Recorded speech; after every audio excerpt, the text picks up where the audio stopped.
पिता परमेश्वर, मैं एक बार फिर धन्यवाद के साथ आपके नाम को पुकारता हूँ प्रभु। धन्यवाद इस बात के लिए कि आपने एक नया दिन मुझे देखने को दिया। धन्यवाद प्रभु परिवार के लिए, प्रियजनों के लिए। धन्यवाद प्रभु कि आपने अपनी जीवनी कमाने का मौका दे रखा है। और धन्यवाद प्रभु आपने सही सेहत में रखा और मेरे को जो भी परेशानियां आती हैं उन सबको आप दूर करते हैं। मेरे सब रोगों को आप चंगा करते हैं प्रभु। पिता परमेश्वर, मैं धन्यवाद करता हूँ सबसे बड़ी बात कि मेरे पाप आपने क्षमा करे, जिनकी वजह से मैं आपसे दूर हो गया था। फिर भी प्रभु आपने अपना कीमती लहू बहाकर क्रूस पर मेरे पाप अपने ऊपर ले लिए और अपनी धार्मिकता मुझे दे दी, जिसके कारण अब मैं आपके सामने प्रभु जी धर्मी ठहरता हूँ। तो मैं धन्यवाद करता हूँ प्रभु इस सुसमाचार के लिए। धन्यवाद करता हूँ कि इस पवित्र और सुसमाचार को फैलाने का मौका आपने मुझे दिया प्रभु, और लोगों को बताने का। मैं प्रार्थना करता हूँ कि प्रभु इस सुसमाचार को बांटने के और मौके आप मुझे देते रहें प्रभु, और मुझे हिम्मत दें, लोगों से प्रेम करना सिखाएं प्रभु, उस तरह का प्रेम जैसा आपने किया। और प्रभु जब आज हम एक नई पुस्तक पढ़ने जाते हैं, पौलुस की पत्री गैलेशियंस के नाम, तो प्रभु मैं प्रार्थना करता हूँ कि हर बार की तरह आप हमारी अगुवाई करें।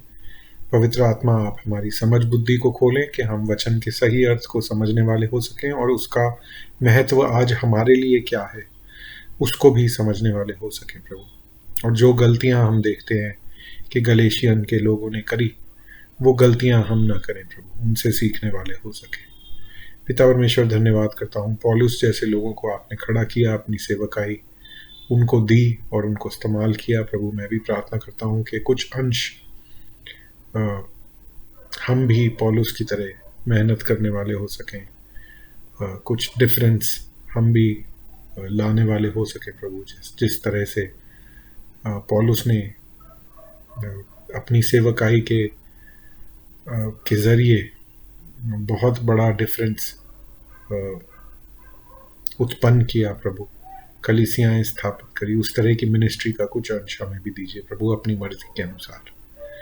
और हमारे पाप जो हैं उनको आप क्षमा करते हैं, हम धन्यवाद करते हैं प्रभु। और इस नई पुस्तक को, नई स्टडी को एक बार फिर आपके सामने रखते हुए सारी बातें प्रभु यीशु मसीह के नाम से प्रार्थना में आपसे मांगता हूँ, आमीन। तो दोस्तों, आज हम एक नई पुस्तक शुरू करेंगे, पौलुस की पत्री, जो कि गैलेशियंस के नाम है। हिंदी में शायद उसे गलातिया लिखा हुआ है यहाँ पे। ये अब जैसे कॉरिंथ था या रोम था, तो वहाँ पे एक कलीसिया थी, जैसे कॉरिंथ का चर्च था, उसको पौलुस ने अपनी पत्री लिखी थी। लेकिन यहाँ पे गलेशिया जो है वो एक डिस्ट्रिक्ट है, वो एक मात्र छोटा शहर नहीं है, वो एक बड़ा राज्य आप कह सकते हैं, मॉडर्न डे टर्की के अंदर। तो उसके अंदर अलग अलग कलीसियाएं थी, उन सबको पौलुस ने ये लिखा है, और जो भी वहाँ पे चर्चेस थे उन सब के लिए ये लेटर था। तो हो सकता है इसकी डुप्लीकेट कॉपीज बना के पौलुस ने अलग अलग लोगों के हाथ अलग अलग जगह पे भेजी। ये पौलुस की पहली पत्री थी। पौलुस ने अपनी सेकंड मिशनरी जर्नी के दौरान लिखी और 48 एडी में लिखी। जैसा कि हमने कोरिंथियों देखा था, वो 55 एडी के आसपास लिखा है। उससे 7 साल पहले पौलुस ने ये लिखा है, जब वो एफेसस में रहता था। वहां पे रहते हुए पौलुस ने 48 एडी में ये लिखी, और 48 एडी इसलिए डेट मिलती है क्योंकि 49 या 50 एडी में जेरूसलम की काउंसिल हुई थी, जहाँ पे कुछ बातें डिसाइड हुई थी जिनके बारे में हम प्रेरितों के काम में हमने पढ़ा था, और उन बातों का अभी तक जिक्र यहाँ पे नहीं हुआ है। उन बातों से काफ़ी चीज़ें क्लियर हो गई थी जो समस्याएं कलीसियाओं के अंदर आ रही थी, और उसी सब्जेक्ट को, उसी विषय के बारे में पौलुस यहाँ पे लिखता है। पर लिखता इस तरह से है कि हमें पता लगता है कि जो यरूशलेम में काउंसिल हुई थी उससे पहले की ये घटना है, इसलिए 48 एडी के आसपास लोग कहते हैं ये लिखा गया था। क्या विषय है इसका विषय यही है कि जो गैर यहूदी लोग जब विश्वास में आ गए, प्रभु यीशु मसीह में आ गए, तो जो यहूदी विश्वासी थे, जो कि पहले से थे, वो इन लोगों को बोलते थे कि अब तुम्हें मूसा का मूसा की जो व्यवस्था है उसको भी मानना पड़ेगा। जो 613 या 615 नियम जो पुराने नियम के थे यहूदी लोगों के लिए जो मिस्र से बाहर आए थे, जिनका वर्णन शायद लेविटिकस में, ड्यूट्रोनमी में और नंबर्स में दिया हुआ है, वो सारे नियम अब तुम्हें मानने पड़ेंगे। और पौलुस इसी बात को एड्रेस करता है, इस बात के ऊपर बात करता है गलीसियों की पुस्तक, गलेशियंस की पुस्तक में, कि ऐसा नहीं है। हम जो हैं वो अनुग्रह से हमने उद्धार पाया है विश्वास के द्वारा, और उसमें अब हम मूसा का अगर नियम पालन करेंगे तो उसमें हम कुछ जोड़ नहीं सकते, या अगर कोई मूसा का नियम नहीं मान रहा तो हम ये नहीं कह सकते कि ये व्यक्ति विश्वास में नहीं है। तो पौलुस ये आगे अध्यायों में, पहले में तो नहीं पर और अध्यायों में ये बोलता है कि अनुग्रह में शुरुआत करके व्यवस्था का पालन करने से हम परिपक्व नहीं होते। हम अनुग्रह से ही शुरुआत करते हैं, अनुग्रह में ही बढ़ते हैं, और सब कुछ जो हमारे उद्धार के लिए करना था वो प्रभु यीशु मसीह ने पूरा का पूरा काम 100% क्रूस पे पूरा कर दिया। उसमें अब हम ऐड नहीं कर सकते कुछ भी, ठीक है। और ये एक फाउंडेशनल टीचिंग है सच्ची मसीहत की, जिसको हर विश्वासी को पहचानना और समझना बहुत ज़रूरी है। क्योंकि आज भी कुछ लोग ये कह सकते हैं कि आपने विश्वास कर लिया, उद्धार पा लिया, लेकिन अगर आप अच्छे कामों में नहीं बढ़ते तो आपका उद्धार छिन जाएगा, या आपने पाप कर दिया, अगर आपसे पाप हो गया उद्धार पाने के बाद तो आपका उद्धार छिन जाएगा। ऐसा नहीं है, ठीक है ना। विश्वास के द्वारा उद्धार मिला है, अनुग्रह से मिला है, और वो उसी तरह से मेंटेन भी रहता है। ये बात और है कि एक व्यक्ति जिसने सच में उद्धार पाया है और प्रभु यीशु मसीह को अपने उद्धारकर्ता के रूप में जाना है, उसका जीवन बदलेगा, वो एक नई सृष्टि हो जाएगा, और वो पवित्रता में दिन प्रतिदिन बढ़ता जाएगा। और शायद जितना चाहता है उतना नहीं बढ़ेगा, 4 कदम आगे और 2 कदम पीछे भी हो सकता है कभी कभी, लेकिन उसका मन हमेशा ये रहेगा कि मैं पवित्रता में आगे बढ़ता जाऊं। जब वो पाप में गिरेगा तो पवित्र आत्मा उसे कन्विक्ट करेगा, उसके ऊपर दोष लगाएगा कि तुमने ये गलत किया, और उस दोष से वो परमेश्वर से दूर नहीं होगा, पर अपने पाप का अंगीकार करके, पहचान के कि हाँ मेरे से गलती हुई, वो प्रार्थना करेगा कि प्रभु मुझे आगे ये पाप ना हो, मेरे से इतनी शक्ति दीजिए, और फिर वो आगे बढ़ता रहेगा, ठीक है। तो ये जो है, यही मैसेज पौलुस गलेशियन के जो गलातियों की कलीसियाएं हैं उनको समझाने की कोशिश करता है। आइए हम शुरू करते हैं। पौलुस बोलता है गलेशियन 1 अध्याय उसकी 1 आयत में, पौलुस की जो न मनुष्यों की ओर से और न मनुष्य के द्वारा वरन यीशु मसीह और परमेश्वर पिता के द्वारा जिसने उसको मरे हुओं में से जिलाया प्रेरित है, और सारे भाइयों की ओर से जो मेरे साथ हैं गलातियों की कलीसियाओं के नाम, एक कलीसिया नहीं, कलीसियाओं के नाम, परमेश्वर पिता और हमारे प्रभु यीशु मसीह की ओर से तुम्हें अनुग्रह और शांति मिलती रहे।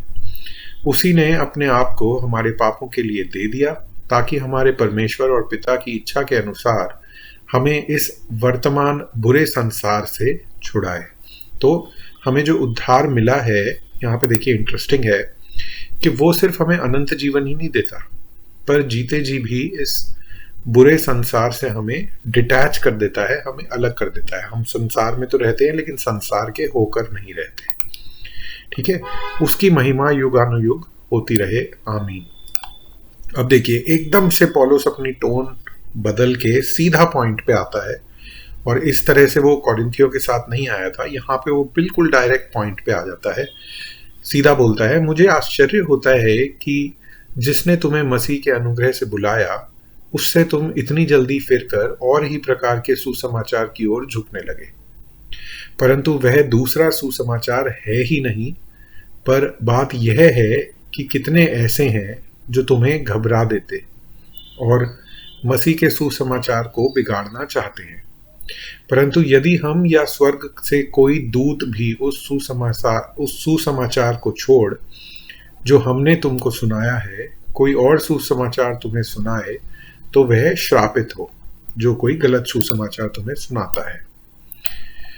जैसा हम पहले कह चुके हैं वैसा ही मैं अब फिर कहता हूँ कि उस सुसमाचार को छोड़ जिसे तुमने ग्रहण किया है, यदि कोई और सुसमाचार सुनाता है तो श्रापित है। पौल अपनी बात रिपीट करता है, दोहराता है। अब मैं क्या मनुष्यों को मनाता हूँ या परमेश्वर को? क्या मैं मनुष्यों को प्रसन्न करना चाहता हूँ? यदि मैं अब तक मनुष्यों को ही प्रसन्न करता रहता तो मसीह का दास न होता। पौलुस कहता है, मैं परवाह नहीं करता लोगों की, मुझे सिर्फ इस बात की परवाह है कि परमेश्वर मेरे से प्रसन्न है या नहीं। लोग चाहे कुछ भी बोले, और ये हम देखते भी हैं कि ये सिर्फ पौलुस के जीवन में कहने की बात नहीं थी, उसने अपने जीवन से भी ये सिद्ध किया, अपने कामों से भी सिद्ध किया। चाहे वो अकेला पड़ जाता था, लेकिन फिर भी उसने सही सुसमाचार था और जो सही रास्ता था उसको नहीं छोड़ा, परेशानियां आने के बावजूद भी। हे भाइयों, मैं तुम्हें जताए देता हूँ कि जो सुसमाचार मैंने सुनाया है वह मनुष्य का नहीं, क्योंकि वह मुझे मनुष्य की ओर से नहीं पहुंचा और ना मुझे सिखाया गया, पर यीशु मसीह के प्रकाशन से मिला। यहूदी मत में जो पहले मेरा चाल चलन था, तुम सुन चुके हो कि मैं परमेश्वर की कलीसिया को बहुत ही सताता और नाश करता था, और मैं यहूदी धर्म में अपने साथी यहूदियों से अधिक आगे बढ़ रहा था और अपने पूर्वजों की परंपराओं में बहुत ही उत्तेजित था।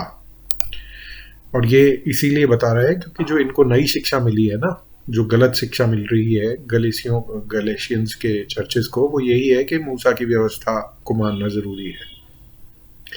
परंतु परमेश्वर की जब इच्छा हुई, उसने मेरी माता के गर्भ से ही मुझे ठहराया और अपने अनुग्रह से बुला लिया कि मुझ में अपने पुत्र को प्रकट करे कि मैं अन्य जातियों में उसका सुसमाचार सुनाऊं। तो न मैंने मांस और लहू से सलाह ली और न यरूशलेम को उनके पास गया जो मुझसे पहले प्रेरित थे, पर तुरंत अरब यानी कि अरेबिया को चला गया और फिर वहां से दमास्कस को लौट आया। फिर 3 वर्षों के बाद मैं कैफा से भेंट करी। 3 वर्षों के बाद मैंने कैफा से भेंट करने के लिए यरूशलेम को गया और उसके पास 15 दिन तक रहा, परंतु प्रभु के भाई याकूब को छोड़ और प्रेरितों में से किसी से न मिला। जो बातें मैं तुम्हें लिखता हूँ, परमेश्वर को उपस्थित जानकर कहता हूँ कि वे झूठ नहीं। इसके बाद मैं सीरिया और किलिकिया के देशों में आया, परंतु यहूदियों की कलीसियाओं ने जो मसीह में थी मेरा मुंह तो कभी नहीं देखा था, परंतु यही सुना करती थी कि जो हमें पहले सताता था वह अब उसी विश्वास का सुसमाचार सुनाता है जिसे पहले वो नाश करता था, और मेरे विषय में परमेश्वर की महिमा करते थे। मतलब जब ये लोग, यहूदी की कलीसियां ये सुनती थी कि ये तो वही है जो हमें परसिक्यूट करता था, और अब वही सुसमाचार जो हम मानते थे जिसकी वजह से ये हमें परसिक्यूट करता था, हमें सताता था, वही सुसमाचार ये खुद प्रीच करता है। तो जब उनको ये बात पता लगती थी वो परमेश्वर की महिमा करते थे। ठीक है, इसके साथ पौलुस यहाँ पे फर्स्ट चैप्टर एंड होता है।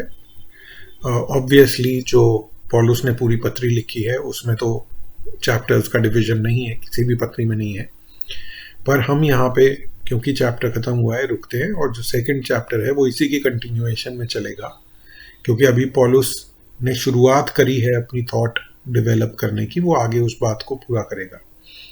तो हम आज का अध्याय यहीं खत्म करते हैं, कल फिर हम देखेंगे पौलुस कैसे अपनी बात को आगे बढ़ाता है। ठीक है, आइए हम प्रार्थना करें।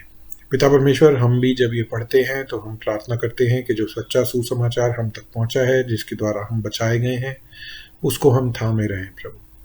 चाहे किसी भी तरह का लालच हो, चाहे कोई शॉर्टकट दिखाए या कोई ये बोले कि इस मैसेज में विश्वास करोगे तो तुम्हें कभी दुख नहीं होगा जीवन में, कभी तुम बीमार नहीं पड़ोगे, कभी तुम्हें आर्थिक समस्याएं नहीं आएंगी, तो प्रभु उन गलत सुसमाचारों के पीछे न जाके हम हमेशा सच्चे सुसमाचार को जानने, मानने और पहचानने वाले हो सके। और ये आपके अनुग्रह से ही संभव है और आपके वचन के ज्ञान से संभव है, जो कि प्रभु हमें पढ़ने से मिलेगा। तो हमारे सबके अंदर एक भूख जगाइए और ज़्यादा आपके वचन को जानने की। और प्रभु, ये प्रार्थना मैं प्रभु यीशु मसीह के नाम से मांगता हूँ, आमीन।